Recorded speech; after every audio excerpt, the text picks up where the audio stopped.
রাসূলুল্লাহ সাল্লাল্লাহু আলাইহি ওয়াসাল্লাম যে ১২ প্রকার পুরুষকে অপছন্দ করেছেন, চলুন তাদের সম্পর্কে কোরআন ও হাদিসের আলোকে জেনে নেই।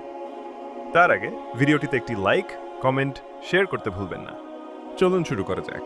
১. যে পুরুষ নারীদের মতো সাজগোজ করে, নারীর পোশাক পরে এবং কান নাক ফোড়ায়। আবু দাউদ ৪০৯৭, ইবনে মাজাহ ১৯০৪।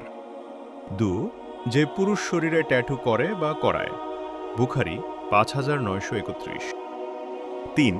যে পুরুষ মাদক তৈরি করে, বিক্রি করে এবং পরিবেশন করে।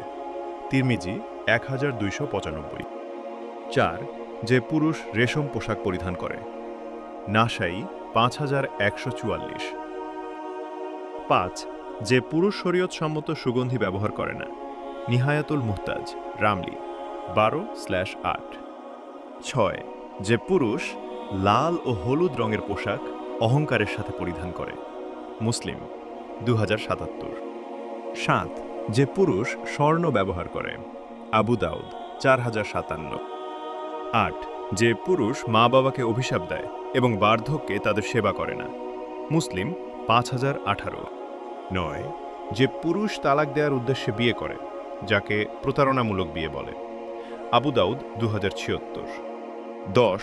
যে পুরুষ স্ত্রীর সাথে খারাপ আচরণ করে। তিরমিজি। ১১. যে পুরুষ নিজের দৃষ্টি সংযত রাখে না। সূরা আন-নূর ৩০-৩১। ১২. যে পুরো সুদের সাথে জড়িত, সুদ খায় দেয় লিখে বা সাক্ষী থাকে। মুসলিম।